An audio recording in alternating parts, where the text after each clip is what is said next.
Oi pessoal, vamos agora para o vídeo do capítulo 7 da apostila, que é o capítulo de gramáticas regulares. É o último capítulo dessa primeira parte do curso, né? E nesse capítulo a gente vai estudar uma quarta forma de caracterizar as linguagens regulares, que é justamente essa forma chamada de gramáticas regulares. E aí você pode pensar, mas a gente já sabe três maneiras de caracterizar uma linguagem regular. A gente pode caracterizar uma linguagem regular através de um autômato finito determinístico, através de um autômato finito não determinístico e através de uma expressão regular. Então, são três. Precisa de uma quarta? Bom, para as linguagens regulares, especificamente, talvez não precise de uma quarta maneira. Mas é interessante apresentar essa estrutura da gramática nesse contexto ainda das linguagens regulares, porque é o contexto mais simples que a gente tem. Tá? Então, enquanto assim, se o mundo fosse formado só de linguagens regulares, talvez falar de gramática não fosse tão importante. Né? Mas existem outros tipos de linguagem que a gente vai estudar além da linguagem regular. E para esses outros tipos de linguagem, a caracterização através de gramática é muito importante, tá certo?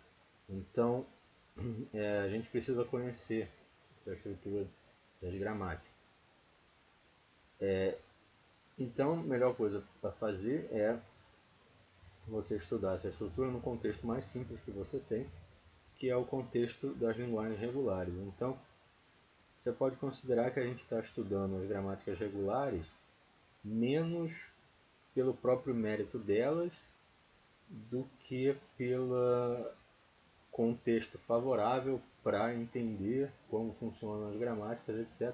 Para quando a gente for para o próximo tipo de linguagem, né, na parte 2 da apostila e do curso, a gente poder usar essa estrutura da gramática para caracterizar o nosso próximo tipo de linguagem, tá certo? Porque enquanto nas linguagens regulares a primeira caracterização que a gente teve para elas foi através do autômato, na nossa próxima, no nosso próximo tipo de linguagem, a primeira caracterização não é dada através do autômato, a primeira caracterização é dada através de gramática. Então, mostrar gramáticas regulares aqui no final dessa primeira parte serve como uma ponte para levar a gente para o início da segunda parte, onde esse uso de gramática vai dar a primeira caracterização do nosso segundo tipo de linguagem, no próximo capítulo, no capítulo 8. Tá certo? Então vamos lá. A gente vai estudar um novo tipo de estrutura, né, as gramáticas. Em seguida, a gente vai estudar essa estrutura inicialmente com uma certa generalidade. Né? Gramáticas em geral, o que são, do que se alimentam, aquela coisa toda. Né? Aí depois a gente vai se restringir, né, a uma classe específica de gramáticas, as chamadas de gramáticas regulares, ou sinônimo, gramáticas lineares à direita, é um outro nome possível, tá? Que podem ser usadas para descrever classes de linguagens que a gente está estudando até o momento. Né? A gente passou esse tempo todo estudando, são as linguagens regulares. O estudo de gramáticas nesse capítulo vai servir como uma ponte, né, como eu disse, entre o nosso estudo das linguagens regulares, nessa parte do curso, e o estudo da classe de linguagens seguinte, que vai se iniciar no próximo capítulo. Essa nova classe de linguagens que a gente vai começar a estudar no próximo capítulo é a classe das linguagens livres de contexto, outro tipo de linguagem, e, como eu falei, ela é inicialmente definida através de gramáticas. Então tem a gramática aqui servindo como uma ponte desse primeiro tipo de linguagem para o estudo do segundo tipo de linguagem a partir do próximo capítulo. Então vamos definir gramática em termos gerais, tá? Não estou me restringindo à gramática regular, é uma gramática qualquer. O que significa o termo gramático, tá certo? Então, uma gramática G é formada por 4 componentes. Então, lembrando, tanto uma FD quanto uma FND são compostos por 5 componentes, né? Uma gramática é composta por 4 componentes, né? Normalmente denotados por TVS de R, tá? Onde T é um conjunto finito de símbolos chamados de símbolos terminais, tá? Então T é de terminal. V é um conjunto finito de símbolos chamados de variáveis ou símbolos não terminais. Aqui no caso, né, essa nomenclatura é simplesmente para fazer oposição ao primeiro conjunto de símbolos. Então, se os símbolos desse conjunto são os terminais, os símbolos desse segundo conjunto são os não terminais. Mas é mais comum chamar de variáveis, e justamente por isso que a gente usa a letra V, né? Então repara que eu tenho dois conjuntos diferentes de símbolos aqui, né?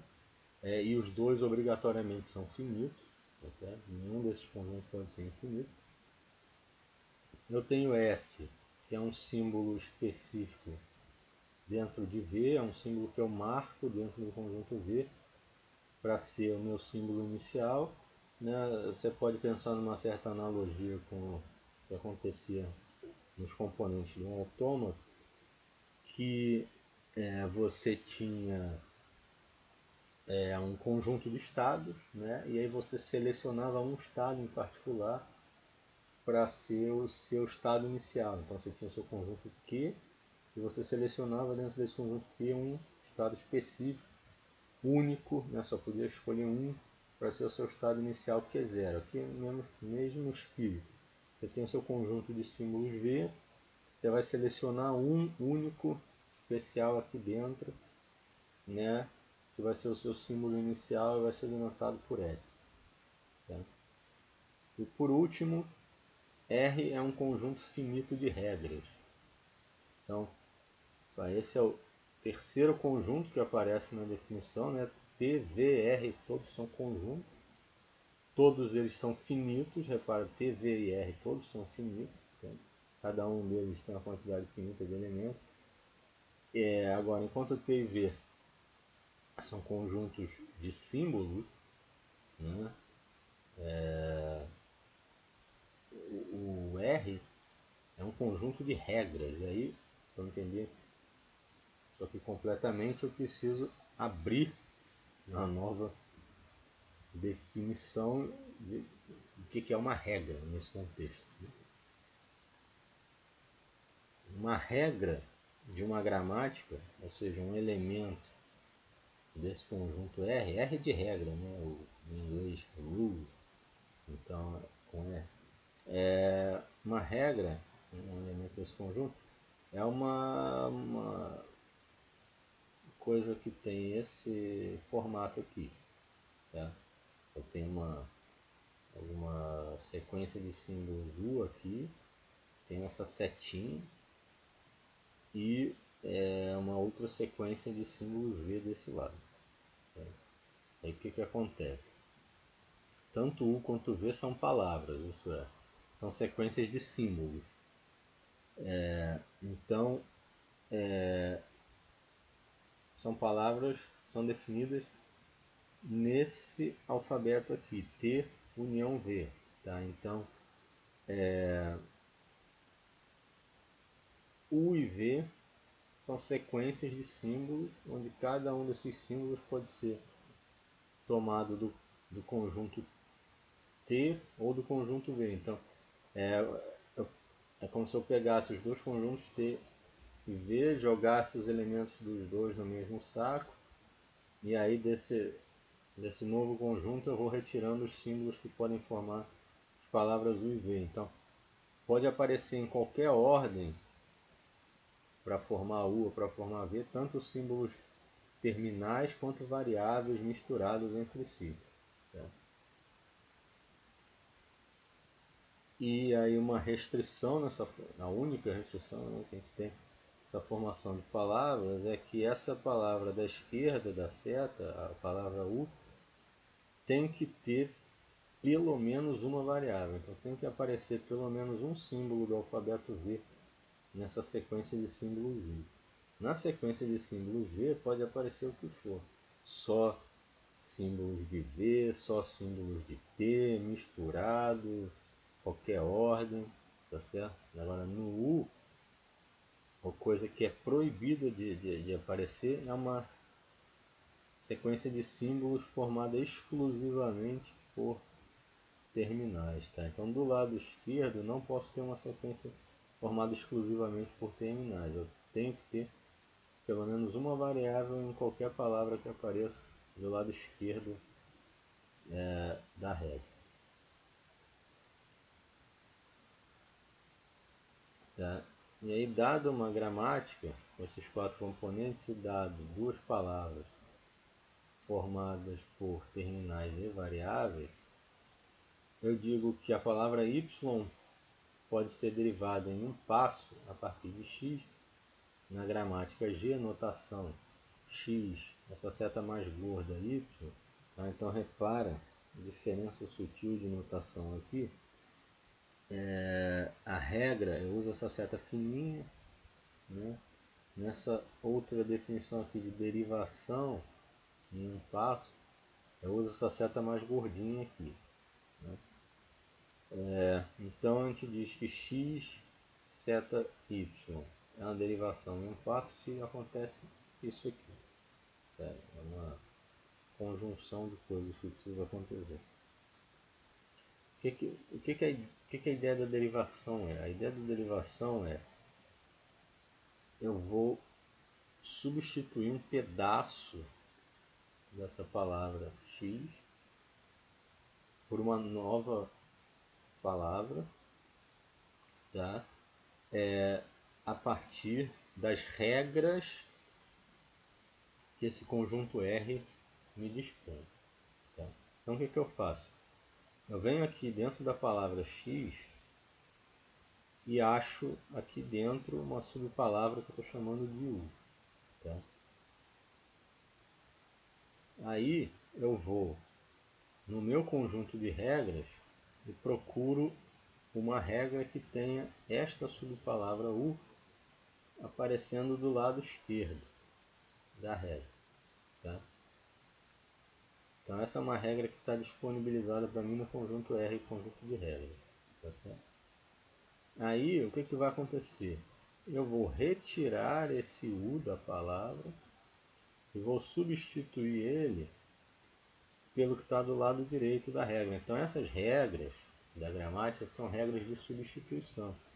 No momento que eu tenho essa regra dentro do meu conjunto de regras da gramática, eu estou dizendo que qualquer momento em que aparecer como dentro de uma palavra, né, como uma subpalavra, essa palavra U, ela pode ser substituída por essa palavra V. Então eu posso remover esse U e no buraco que fica, inserir no lugar o V. Tá certo? Então, a palavra que vai ser produzida do lado direito da derivação, que é o Y, ela é igual à palavra que está do lado esquerdo, com a única alteração de que esse U foi retirado e substituído por este V aqui, tá certo? E essa substituição foi orientada por essa regra aqui. Tá? Então as regras da gramática vão me dizendo que substituições eu posso ir fazendo. Tá? E aí, obviamente, essa sequência de substituições que eu vou poder ir fazendo, usando as regras da gramática, vai ter algum objetivo que a gente ainda não falou. Né? Então, uma derivação em um passo substitui em x uma subpalavra que ocorre como lado esquerdo de alguma regra pelo lado direito dessa mesma regra. É uma substituição direta. Então, Uma coisa que eu falei também, reparar na diferença de notação. Essa seta fininha é utilizada nas regras da gramática, enquanto essa seta mais gorda é utilizada nas derivações em um passo.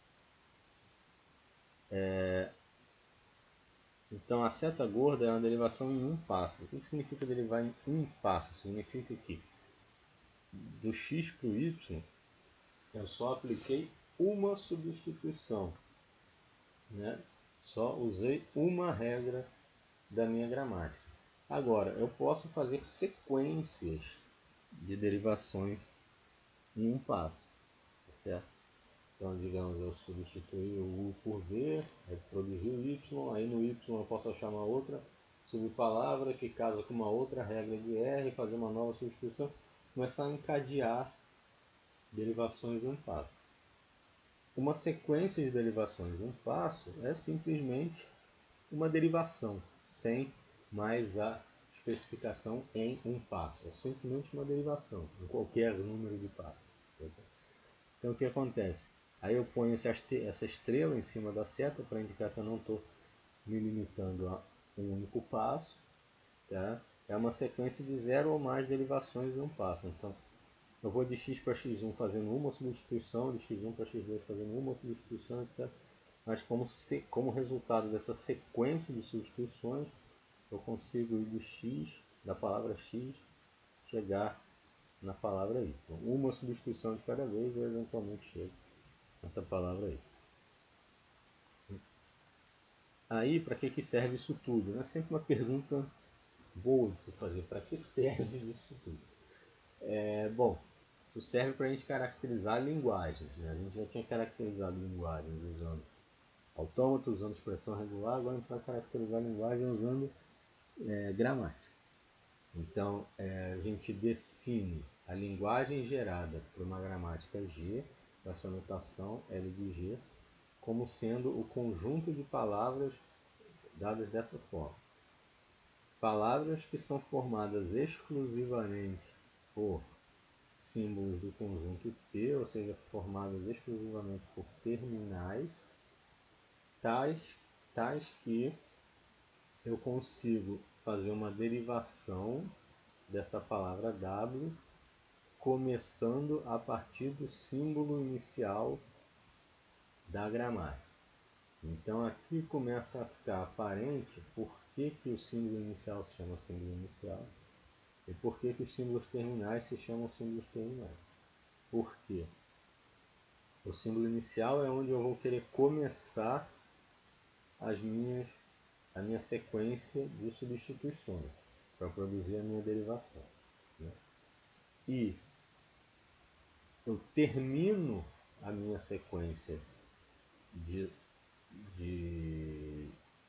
substituições, eu termino a minha derivação quando eu obtenho uma palavra que só tem terminais. Então eu termino quando eu só tenho terminais. Essa é a razão do nome. Então, conjunto das palavras formadas somente por símbolos terminais, para as quais existe alguma derivação em G a partir do símbolo inicial F. E aí é importante lembrar que, pelas regras de uma gramática, o lado esquerdo de uma regra nunca contém apenas símbolos terminais. Né? Isso foi a única restrição que foi colocada naquele U e V que aparecem na regra. O U, que é o que aparece do lado esquerdo da regra, não podia ser formado só por símbolos terminais. Então, isso implica, né, que quando uma palavra W formada apenas por terminais é produzida em uma derivação, essa derivação necessariamente termina, ela é uma obrigatoriedade, tá certo? Porque nenhuma subpalavra de W vai casar com nenhum lado esquerdo de regra para fazer mais uma substituição, tá certo? No momento que eu tenho aqui uma palavra que só tem terminais, qualquer subpalavra que eu tentar casar, qualquer subpalavra de W que eu tentar casar com o lado esquerdo de alguma regra, vai ser uma subpalavra que também só é formada por terminais. E não vai ter nenhum lado esquerdo de nenhuma regra, em nenhuma gramática, que vai ter uma subpalavra só de terminais. Então eu não consigo casar mais nada. Então, no momento em que eu obtenho uma palavra que só tem terminais, eu realmente não consigo mais fazer nenhuma substituição, tá certo?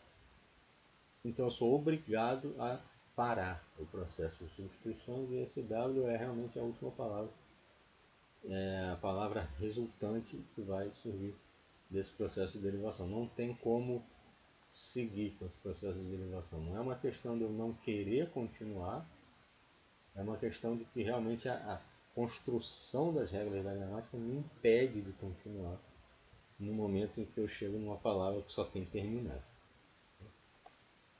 Então agora a gente viu gramáticas em geral, vamos nos restringir para as gramáticas regulares, que são as que vão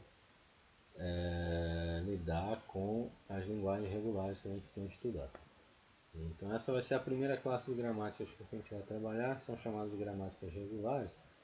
Elas têm esse nome porque, como a gente vai ver, as linguagens que eu consigo gerar usando essas gramáticas são justamente as linguagens regulares que a gente tem estudado. E um sinônimo, que também eu vou dizer qual é a razão desse nome daqui a pouco, para essas gramáticas é gramáticas lineares à direita. Tem uma razão razoável para esse nome. A definição de qualquer classe de gramática é feita através de alguma restrição nos tipos de regra que podem aparecer no conjunto de regras da gramática. Tá? As gramáticas regulares são as que impõem as restrições mais fortes nas regras que são permitidas. Tá? Então repare aqui na minha definição original, né? Isso aqui é o mínimo, né? Aqui eu estou lidando com gramáticas em geral, isso aqui é o mínimo de restrições que vai ter. Na verdade só tem uma, né? É que o U não pode ser formado exclusivamente por terminais. Então essa aqui é o jeito menos restrito de definir uma gramática. Então qualquer gramática, qualquer classe mais específica de gramática que eu definir vai ter restrições a mais.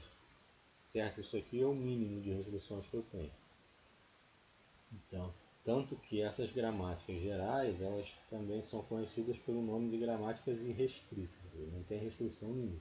Todas as outras vão ter algum tipo de restrição em que regra pode fazer parte do meu conjunto R. Tá certo? E o tipo de gramática que mais coloca restrição, ou seja, que vai permitir menos flexibilidade nas regras, é justamente a gramática regular. Então, quando a gente for para o próximo tipo de linguagem, no próximo capítulo, já vai ter menos restrições do que a gramática regular tinha. Esse, por continuar tirando as restrições, a gente eventualmente chega aqui nesse mínimo de restrições aqui.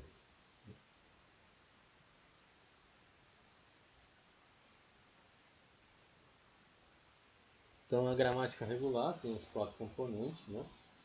E aí a definição vem na forma da restrição que eu aplico nesse conjunto de regras.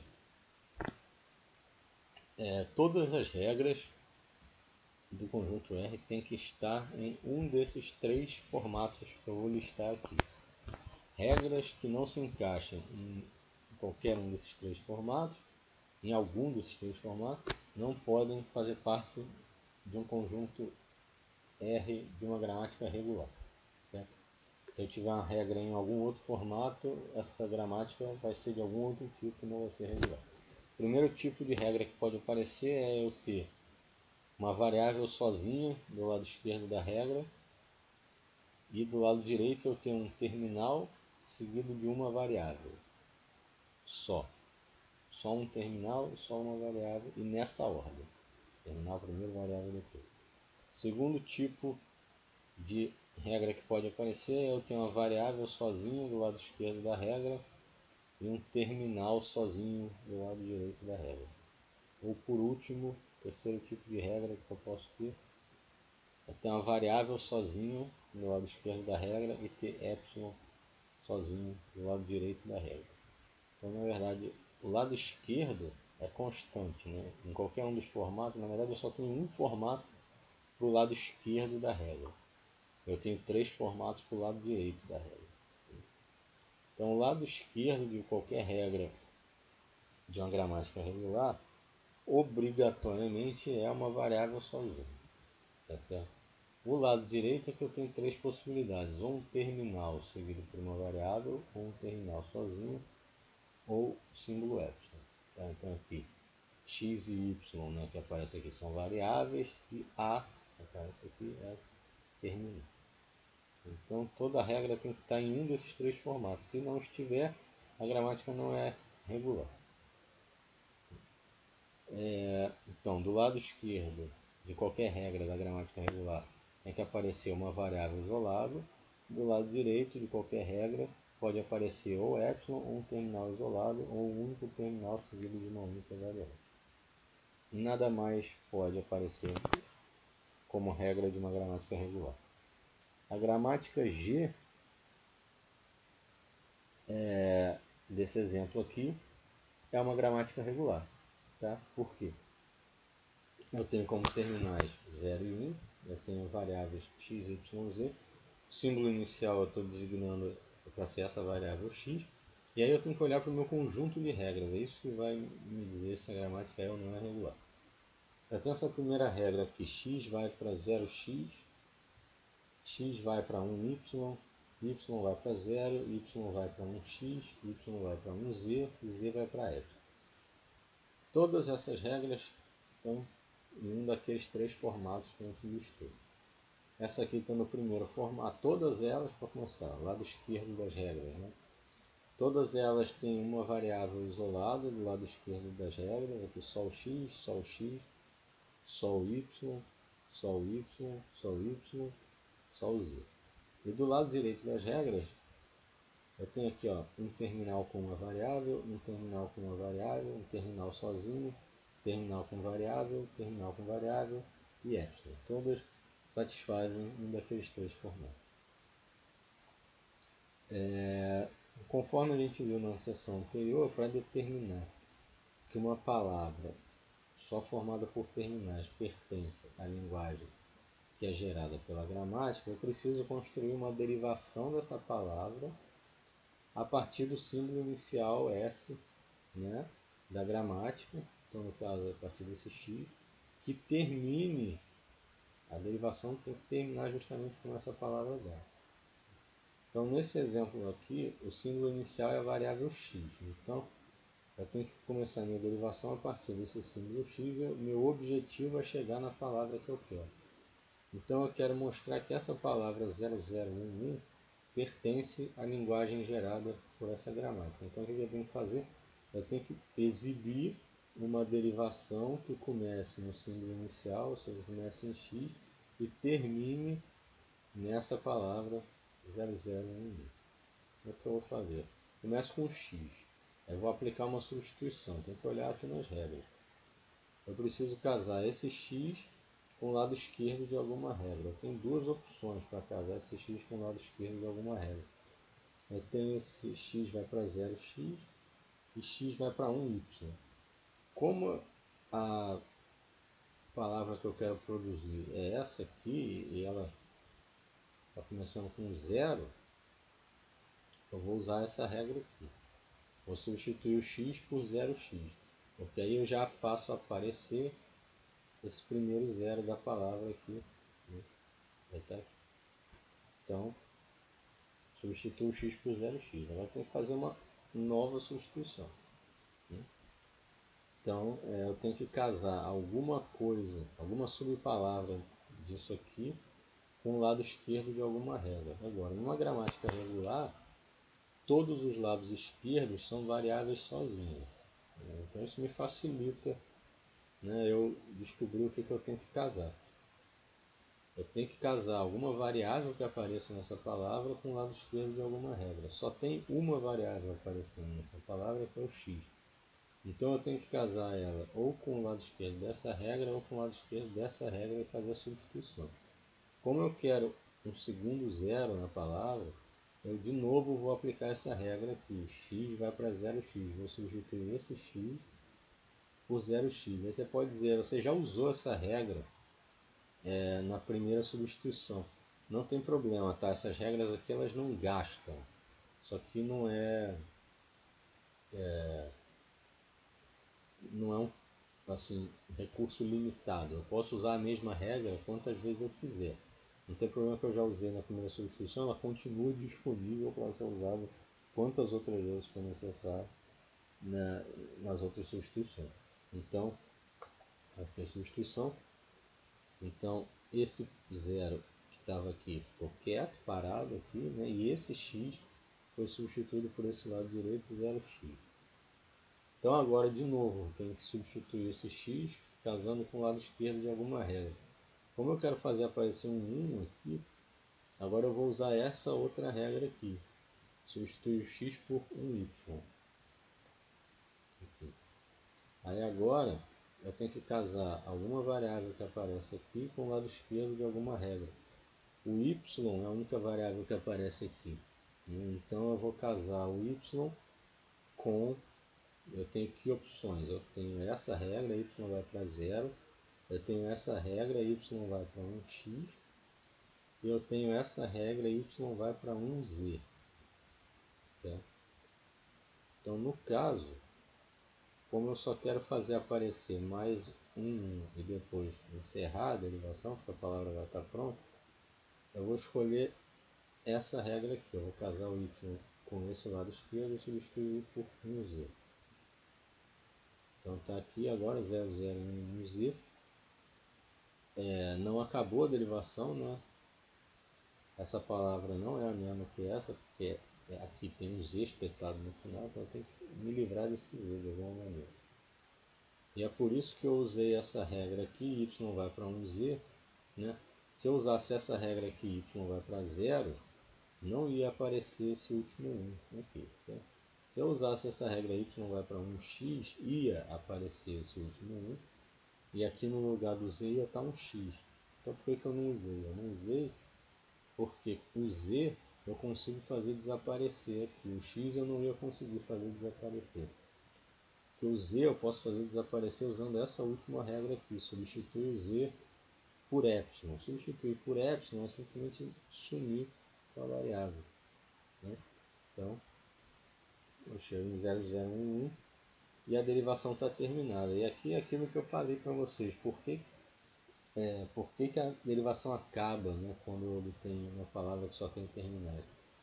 Porque nada do que está aqui vai casar com o lado esquerdo de nenhuma regra. No lado esquerdo de todas as regras tem variável. Aqui não tem mais variável. Então não tem mais casamento. Se não tem mais casamentos, não tem mais substituições. Então aqui eu sou obrigado a parar a derivação. Entendeu? Mas enfim, como eu consegui derivar essa palavra a partir do símbolo inicial da gramática, essa palavra pertence à linguagem que foi gerada por essa gramática. A gente fez algumas escolhas ao longo da derivação, né? Por exemplo, no primeiro passo eu casei a variável x com o lado esquerdo dessa regra, né? Mas eu poderia igualmente ter casado essa variável com o lado esquerdo dessa regra, né? E aí em outros passos eu tive escolhas sendo feitas também.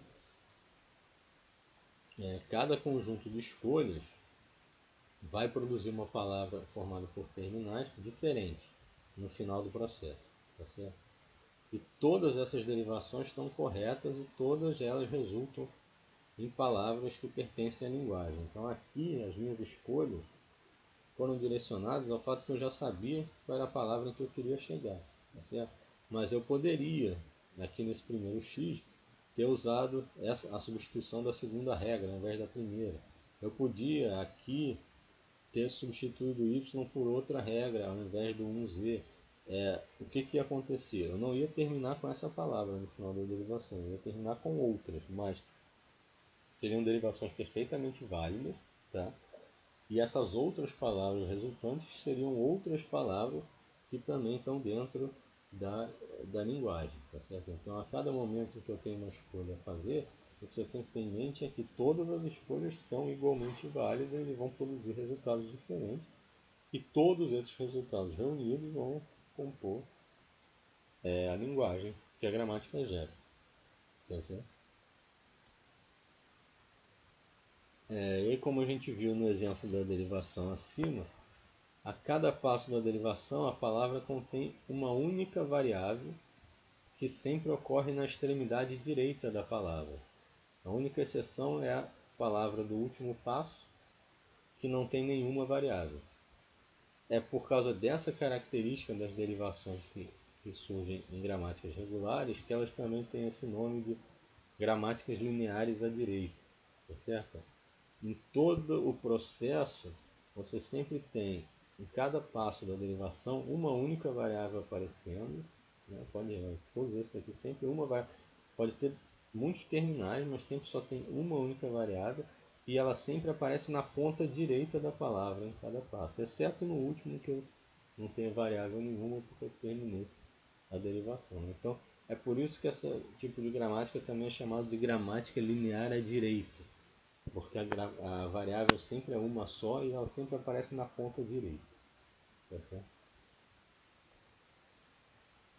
Agora, o que a gente vai fazer é mostrar que toda linguagem gerada por uma gramática regular é uma linguagem regular e que toda linguagem regular pode ser gerada por uma gramática regular. E de volta. O que eu quero dizer com isso? Eu quero dizer que,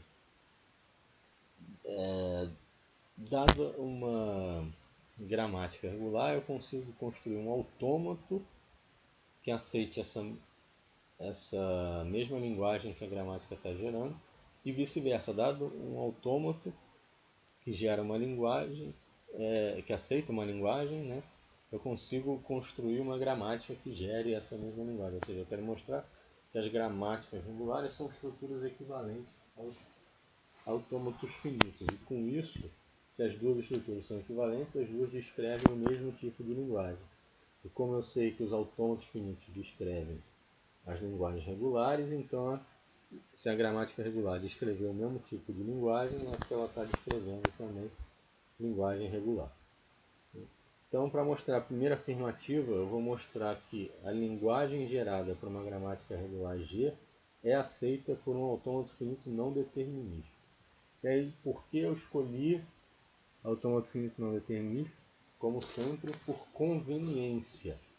Se fosse mais simples demonstrar o resultado usando autômato finito determinístico, eu teria feito essa escolha, tá certo? Então a vantagem de eu ter duas estruturas diferentes que são equivalentes é que eu posso escolher uma ou outra de acordo com a conveniência de cada contexto. Nesse contexto em que eu começo com uma gramática e quero chegar em um autômato, é mais fácil eu chegar em um autômato finito não determinístico. Então eu escolhi esse.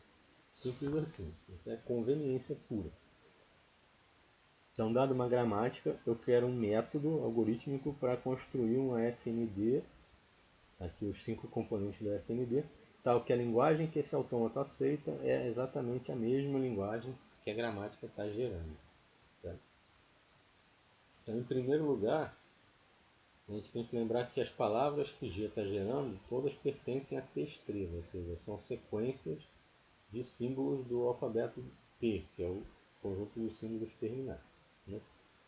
E o autômato A aceita palavras desse alfabeto aqui, signo, né? Palavras com símbolos desse alfabeto. Então, se eu quiser que as linguagens coincidam, eu vou ter que ter o mesmo alfabeto nos dois casos. Eu vou ter que os símbolos que aparecem nas palavras geradas pela gramática vão ter que ser os mesmos símbolos que aparecem nas palavras que eu forneço para o autômato. Então eu vou precisar ter signo igual a T. Então o meu primeiro componente do autômato já está definido. É igual ao conjunto T da minha gramática inicial. Vamos agora para os outros componentes do autômato. Como a gente viu anteriormente, a cada passo da derivação, a palavra contém sempre uma única variável, com exceção do último passo da derivação, né, que a palavra não contém nenhuma variável e a derivação acabou. De maneira semelhante, a cada passo da derivação, um único novo terminal é acrescentado à palavra.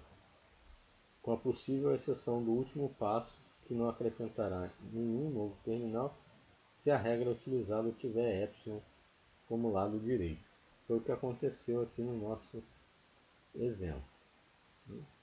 Você vê que eu não tenho nenhum terminal, depois eu tenho um terminal, dois terminais, três terminais, quatro terminais, e a única substituição que não gerou acréscimo de terminal foi essa última, porque o que eu tinha do lado direito da regra que foi substituída era a ausência de símbolos. Mas se fosse uma regra que tivesse um terminal sozinho, como por exemplo essa y vai para zero, eu ainda ia substituir a variável por um último terminal, ainda ia ter um último acréscimo aqui.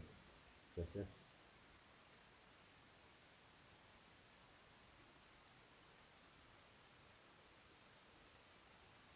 Deixa eu filmar.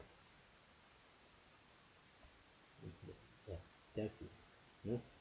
Então a gente pode considerar os estados do nosso AFND como as variáveis que vão aparecendo na extremidade direita da palavra a cada passo da derivação, com um estado extra para representar o último passo da derivação em que nenhuma variável aparece. O estado inicial vai ser a variável que aparece no início da derivação, ou seja, símbolo inicial da gramática. Como estado final, a gente vai usar o estado extra, que representa justamente o final da derivação, quando não ocorre mais nenhuma variável na palavra. E, finalmente, a transição do autômato deve simular cada passo da derivação.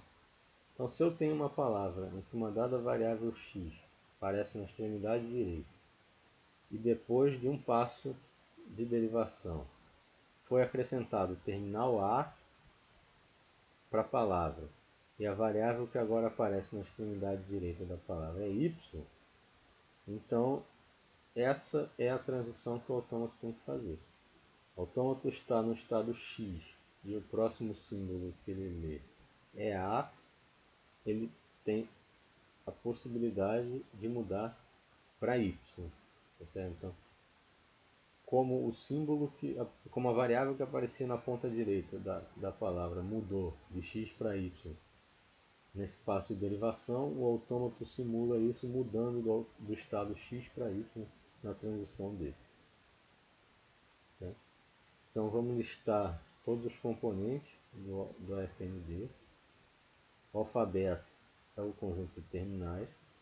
Conjunto de estados é o conjunto de variáveis mais esse estado novo que eu estou acrescentando. Estado inicial é o símbolo inicial da gramática. Estados finais só tem um, é esse estado novo que eu criei. E a transição, para cada regra nesse formato aqui, x vai para a, y, eu adiciono essa transição.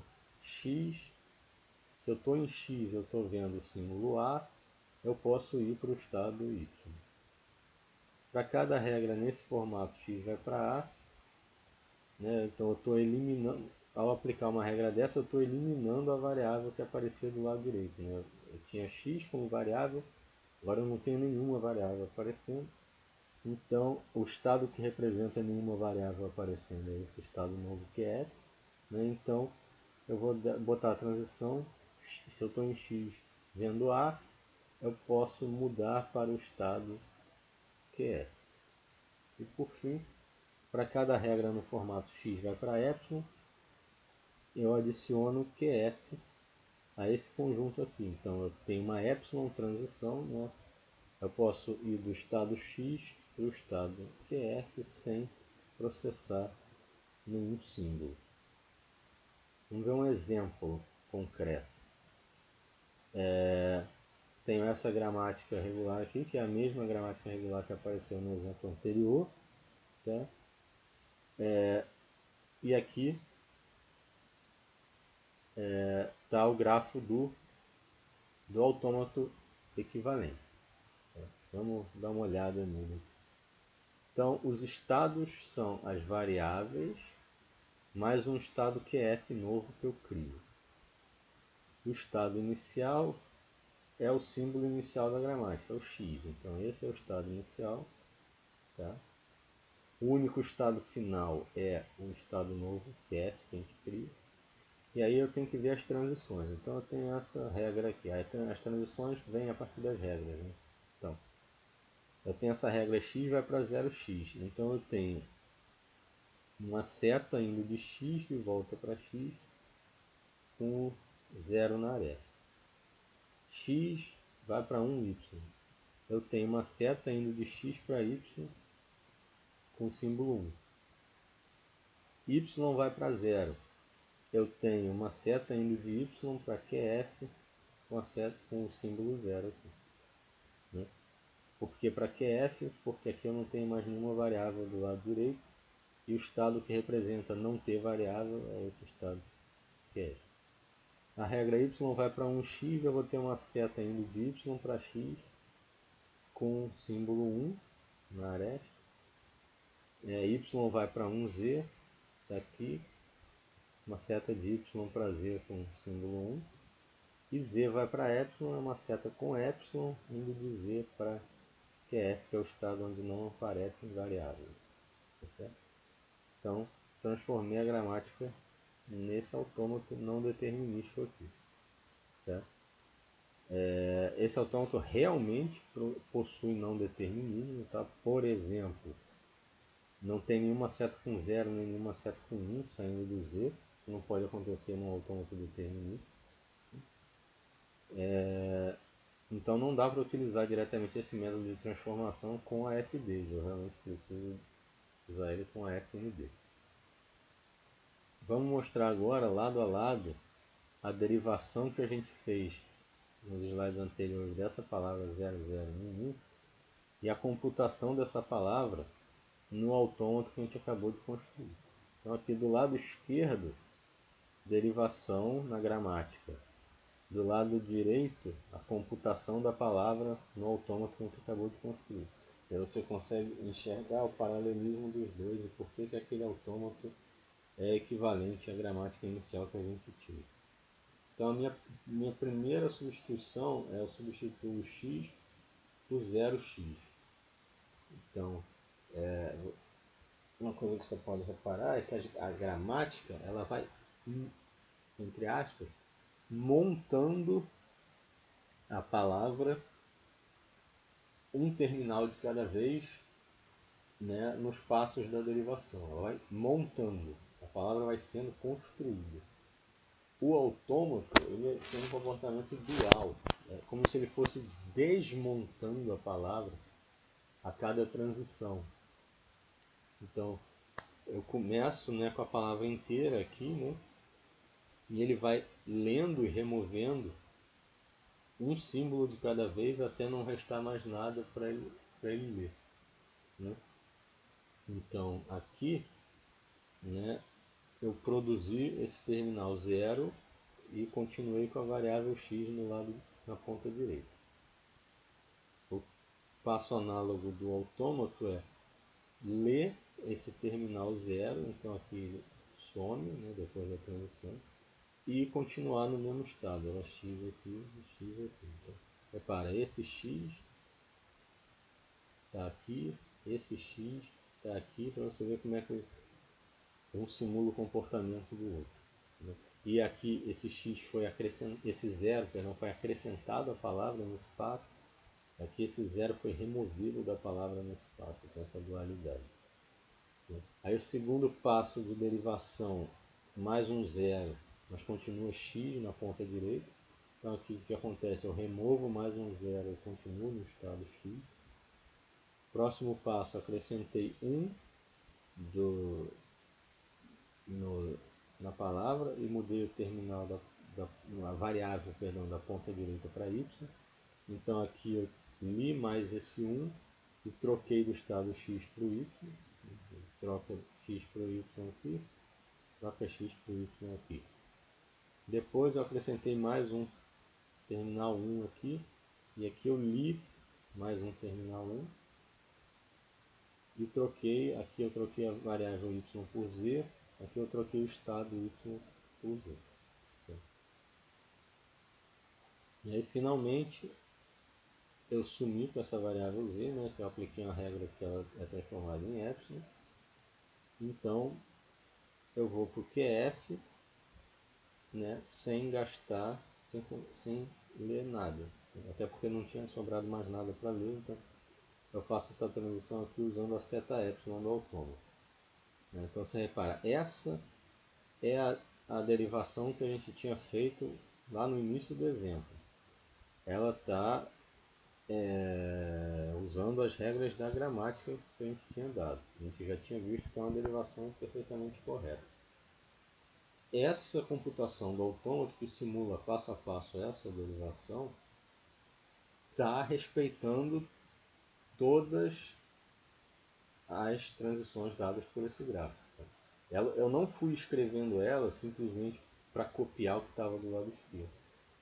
Ela foi sendo feita respeitando as setas que estão naquele gráfico. Então, realmente, aquele autômato é capaz de simular o comportamento dessa gramática. Tá certo? A gente pode notar a sincronia entre variáveis que aparecem nas palavras da derivação e nos estados do autômato na computação. Agora vamos fazer o sentido inverso. Eu fui de gramática para autômato, agora eu vou de autômato para gramática. E aí, nessa segunda caso, já é mais fácil usar o autômato determinístico. Quando eu estava começando em gramática e terminando em autômato, era mais fácil usar o autômato não determinístico. Agora, em que eu estou começando em autômato e quero terminar na gramática, é mais fácil usar um autômato determinístico. Então, pois não, vamos usar sempre porque é mais fácil. Aqui o autômato determinístico, os 5 componentes dele, eu quero um método para construir uma gramática regular, ou seja, determinar esses 4 componentes, tal que a gramática aceite exatamente o que esse AFD, as mesmas, tal que a gramática produza, né, exatamente as palavras que são aceitas por esse AFD aqui. Então vamos lá, pelo mesmo argumento do caso anterior, né, como eu quero que as palavras sejam as mesmas, eu preciso que o alfabeto seja o mesmo. Então o T vai ter que ser igual ao signo. Né? Vamos agora aos outros componentes da gramática, seguindo a mesma ideia do argumento anterior.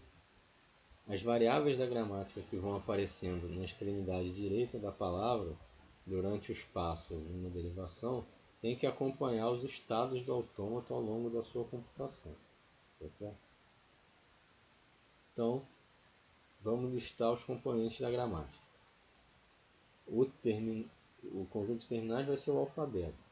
O conjunto de variáveis vai ser os estados, né? Porque eu quero que as variáveis que vão aparecendo ao longo da derivação fiquem em paralelo com os estados do autômato que vão aparecendo ao longo da computação.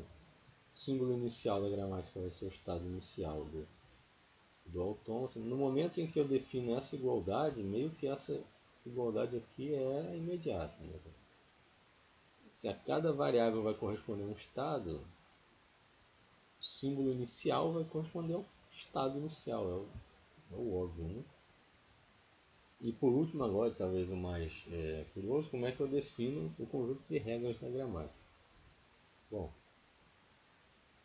se eu tenho essa transição aqui no autômato determinístico, ou seja, no estado Q, lendo A, eu vou para o estado Q', isso aqui é uma transição determinística agora, né? Repara, beta minuto.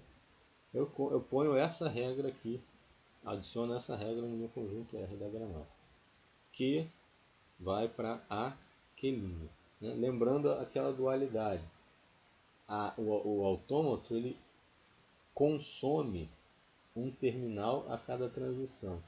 A gramática ela produz, acrescenta um terminal a cada passo da derivação. Então aqui, se eu estou dizendo que eu vou de Q para Q' consumindo esse A, na gramática eu vou substituir Q por Q' produzindo um A. Tá certo? E o segundo tipo de regra é se o estado em que eu estou no autômato for final, eu adiciono essa regra aqui, que vai para epsilon. Ou seja, no momento em que a minha computação atinge um estado final, a minha gramática vai ter também a opção de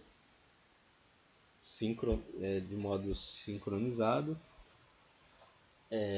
encerrar a sua derivação, fazendo desaparecer a variável, trocando ela por epsilon. Então, quando uma computação pode terminar sendo aceita, uma derivação também pode terminar. Então, vamos lá. Começando com esse grafo aqui, um autômato determinístico, vamos construir a gramática. Então, o que eu vou ter? Os terminais vão ser o alfabeto, que é 0, 1. As variáveis vão ser os estados do autômato, que é Q1, Q2, Q3, Q4. O símbolo inicial da gramática é o estado inicial do autômato, que vai ser Q1. E agora eu vou para as regras. Então, o que eu tenho que fazer? Vai ser, lembrando aqui, uma regra na gramática para cada transição do autômato e uma regra na gramática para cada estado final do autômato. Tá? Então vamos lá. Então aqui, uma regra para cada transição. Então eu tenho essa transição Q1 com 0 vai para Q2. Isso vira a regra. Q1 vai para 0 Q2. Aí depois Q1 vai para 1 Q3. Aqui. Q2 vai para 0 Q4. Aqui. Q2 vai para 1 Q1. Aqui. Q3 vai para 0 Q2. Aqui. Q3 vai para 1 Q3. Aqui. Q4 vai para 0 Q3. Aqui. Q4 vai para 1 Q2. Aqui. Acabaram as transições. Agora eu tenho que ver as regras para os estados finais. Só tem um estado final, que é o Q4. Então só vai ter mais uma regra. Q4 vai para epsilon. E acabou. Tá? Vamos de novo mostrar lado a lado a computação dessa palavra 01100 no autômato e em paralelo a derivação dessa palavra na gramática que a gente construiu. Então eu começo com essa palavra, o autômato no estado inicial, a primeira transição é ler esse 0 e troca para Q2. Aqui o equivalente na gramática vai ser, então aqui eu li um 0, aqui eu vou produzir um 0 e vou trocar a variável de Q1 para Q2, da mesma maneira que houve essa troca de estado. Depois eu leio esse 1 e volto para Q1, então aqui eu produzo um 1 e troco a variável de Q2 para Q1. Depois eu leio o 1 e vou para Q3, então aqui eu produzo o 1 e troco a variável de Q1 para Q3. Eu leio 0 e vou para Q2, aqui eu produzo um 0 e vou de Q3 para Q2. E aí eu leio um 0 e vou para Q4. Eu produzo mais um 0 e vou para Q4. Né? Aqui eu terminei no estado final. Essa palavra foi aceita. Então, se essa palavra é aceita pelo autômato, eu quero que ela também possa ser gerada pela gramática. Só falta uma coisa para essa palavra ser gerada por essa gramática, que é o sumir com essa variável Q4. E é para isso que eu tenho aquela regra Q4 vai para epsilon, eu substituo Q4 por epsilon e eu chego nessa mesma palavra aqui. De novo, né, eu tenho uma sincronia entre os estados do autômato na computação e as variáveis que aparecem nas palavras da derivação. Certo? Com a conclusão desse método, para transformar gramáticas regulares em autômatos finitos e vice-versa, a gente obtém a equivalência entre as quatro estruturas que a gente estudou até agora. A FDs, a FNDs, expressões regulares e gramáticas regulares. Todas elas são equivalentes entre si, no sentido de que todas elas representam linguagens regulares. Né? Então, botar um teorema que resume isso. Todas essas afirmações são equivalentes entre si. Dizer que uma linguagem é regular não é uma coisa que dizer que ela é aceita por alguma FD ou por alguma FND, ou que ela pode ser gerada por uma expressão regular, ou que ela pode ser gerada por uma gramática regular. Certo? E isso encerra o nosso capítulo 7, tá certo? E encerra a nossa primeira parte do curso, tá certo? Então, é isso aí. Um abraço.